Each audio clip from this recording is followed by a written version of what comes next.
Yeah, that's what it looks like. It looks like that. Like, huge expansion.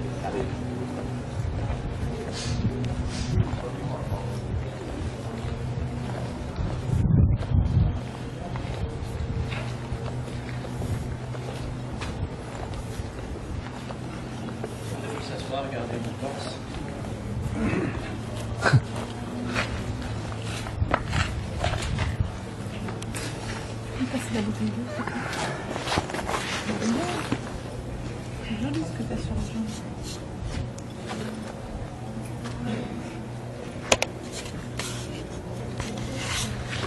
Là.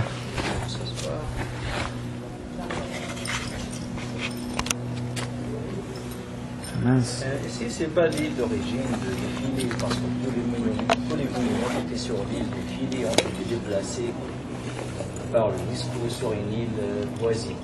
On a choisi cette île voisine qui était à 300 mètres de l'île d'origine, qui s'appelait Angelica. On a agrandi l'île pour la donner la même topographie de l'île d'origine et le projet s'est divisé en quelques phases. La première phase, les archéologues ont fait un batardeau comme un mur d'enceinte tout autour en acier avec des machines de pompage pour jeter l'eau pendant leur travail. La deuxième phase est copier tous les textes, les scènes, les reliefs qui étaient sur les colonnes, sur les murs, sur les façades. En cas qu'un bloc se casse, on a déjà le texte et le relief qui étaient sur ce bloc. Et après, la troisième phase, ils ont démonté les monuments, les murs, les façades, les colonnes, bloc par bloc, et mettaient tous ces blocs dans une terre ferme, ils restauraient les blocs abîmés, et ils attendaient la dernière phase de remontage. Ils ont remonté tous ces blocs dans le Nice. Donc c'était un grand projet gigantesque financé par l'UNESCO et une vingtaine de missions archéologiques qui travaillaient ici pour réaliser ce projet. Et la chef de ces missions était la mission française de CNRS et la directrice de cette mission et la directrice ou la chef de chantier était la grande égyptologue française Madame Christiane de Roche-Neblou. Donc c'est 20 missions archéologiques de différentes nationalités pour réaliser ces projets. Quelle est l'importance de l'île des Filets et pourquoi les anciens égyptiens le construisaient ici? Ils imaginaient qu'un membre de l'Osiris déchiré était enterré ici. Et c'est surtout la jambe gauche de l'Osiris. Et l'histoire de l'Osiris est considérée comme la base de la religion. C'est une histoire qui parle de la lutte entre le bien et le mal. L'histoire raconte qu'au début de la création du monde, il y avait 4 dieux qui sont descendus du ciel pour vivre sur la terre, pour gouverner sur la terre. Et Osiris, qui était les dieux du bien, et Seth, qui était les dieux du mal, et leur sœur Isis, et leur sœur Néphthys. Et Osiris, il a épousé sa sœur Isis, et Seth, il a épousé sa sœur Néphthys, mais Seth était très jaloux de son frère Osiris, à cause de la popularité d'Osiris. Osiris était plus aimé que Seth grâce à ses gentillesses. Et aussi la femme d'Osiris, Isis, était beaucoup plus belle que la femme de Seth, Néphthys. Donc c'est Seth qui était jaloux de son frère. Il a trouvé son frère Osiris.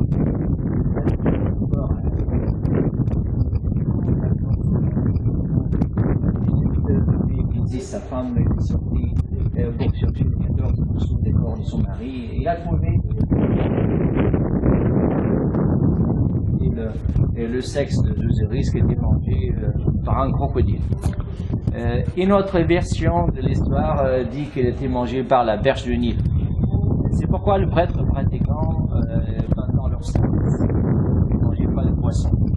Parce que c'était interdit pour le prêtre pratiquant de manger le poisson. Parce qu'ils imaginaient qu'il a mangé un membre du corps d'Osiris déchiré. Mais Isis, il a trouvé une solution. Il a fabriqué les morceaux manquants en argile du Nil et demandé l'aide d'Anubis, les dieux de la momification, pour fabriquer la momie, pour fabriquer les corps. Et après la fabrication de corps d'Osiris, Isis, c'est elle qui a donné le souffle de vie à son mari. Et Osiris ressuscité, il engendre un enfant à sa femme Isis, et cet enfant, c'est les dieux russes du faucon. Je raconte cette histoire parce que c'est une histoire quand même qui est considérée comme la base de la religion. C'est une histoire qui parle de la lutte entre le bien et le mal, et c'est le bien qui gagne à la fin. Et aussi, c'est une histoire qui nous montre le rôle de femme dans la mythologie égyptienne. C'est la femme, c'est elle qui est sortie pour chercher les 14 morceaux du corps de son mari. C'est elle aussi qui a donné le souffle de vie à son mari. Et après plusieurs batailles entre Horus le faucon, Horus gagne les batailles contre son oncle Seth. Et elle monte sur le trône de son père Osiris. Et il devient le roi sur la terre. Son père Osiris, il vit dans un monde, et dans le monde des ténèbres, le monde de débat, sur le sol. Il devient le juge de débat. C'est lui qui décide d'accepter les morts dans le paradis ou dans l'enfer. Mais qu'est-ce qu'elle passait avec Seth, les dieux mal? Seth était chassé au désert et est devenu le roi du désert, les dieux du désert, les dieux de mal, les dieux du désordre. Et quand même, on avait besoin de lui. L'équilibre positif. Donc, c'est le premier dieu mal, mais quand même, c'est un dieu adoré et vénéré jusqu'à la fin de l'histoire des dieux. Donc, c'est parce que vous savez bien que le mal et le bien sont nécessaires pour l'équilibre cosmique. L'ordre et le désordre sont importants pour la vie. On ne peut pas avoir l'ordre et les biens tout le temps. Et en même temps, on ne peut pas avoir aussi le mal et le désordre tout le temps. Donc c'est pour l'équilibre cosmique qui est important. Vous imaginez que la jambe gauche d'Osiris était enterrée sur l'île de Philae, dans cette région, dans une destination de pèlerinage. Et les Égyptiens, les rois, les nobles, les ordinaires qui avaient l'argent et les moyens pour venir une fois dans la vie afin de mettre une stèle ou une statue pour les dieux Osiris pour gagner son paradis dans l'autre monde. C'était important de satisfaire Osiris pour gagner son paradis dans l'autre monde. Donc c'était un site important. On ne répète pas la même chose parce que ici c'est l'époque gréco-romaine aussi, l'époque ptolémaïque et l'époque grecque. Et la construction a commencé maintenant dans le pays de donc c'est parce que les Grecs ont commencé leur chantier dans toute l'Égypte. Donc leur chantier existe de 260 ou 250 et on voit les mêmes colonnes avec les mêmes chapiteaux grecs. Mais ce qui est intéressant ici, c'est devant la façade, on a un lion sur chaque côté en granit rose qui date de l'époque romaine. Et il y avait aussi des obélisques, un obélisque sur chaque côté. Un obélisque est tombé, un de ces obélisques est tombé dans le Nil pendant son transport.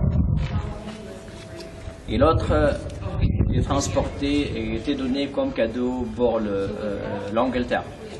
Il se trouve en Angleterre maintenant. Donc l'obélisque est en Angleterre, à Londres, vient d'ici. Et cet obélisque qui est en Angleterre maintenant était très important pour les archéologues pour déchiffrer les hiéroglyphes et savoir quelques lettres de l'alphabet des hiéroglyphes. Vous savez que le premier qui a déchiffré les hiéroglyphes, c'est Jean-François Champollion. Grâce à un bloc trouvé par un officier qui était avec Bonaparte en 1799. Et le bloc qu'on appelle la pierre de Rosette, qui est au British Museum à Londres maintenant, mais on a une copie dans chaque musée dans le monde. On a une copie au musée de Louvre, une copie au musée de Caire, une copie au musée de Berlin en Allemagne, une copie au musée de Turin en Italie. Dans chaque grand musée du monde, on a une copie de ces blocs parce que c'est le plus ancien écriture connue dans le monde qu'on a déchiffré jusqu'à maintenant. Donc le texte qui date du temps de Ptolémée IV, qui était un texte qui parle d'un ordre donné par Ptolémée V aux Égyptiens pour mettre les offrandes dans les sanctuaires égyptiens dans un jour de cérémonie. Et parce qu'en Égypte, il y avait plusieurs nationalités qui vivaient en même temps. Il y avait les Égyptiens, il y avait les Grecs, les Phéniciens, les Macédoniens et les Juifs. Donc il y avait plusieurs nationalités qui vivaient en même temps. Donc ils ne parlaient pas tous la même langue. Donc le texte était écrit en 3 écritures différentes. L'hiéroglyphe, et le grec et le démotique. Et on connaît l'hiéroglyphe et le grec, je vous dirai c'est quoi le démotique. Ce qui est intéressant aussi, Jean-François Champollion était quelqu'un talent quand même, dès l'enfance. Il était quelqu'un talent à l'âge de 12 ans. Il parlait 4 langues, il connaissait 5 langues. Et à l'âge de 18 ans, il était un professeur à l'université, il donnait des cours à l'université. Donc c'est lui, des premiers coups d'œil, il a noté que le texte est le même, mais écrit en 3 écritures différentes. Pourquoi? Une forme ovale qui se répète dans les 3 textes.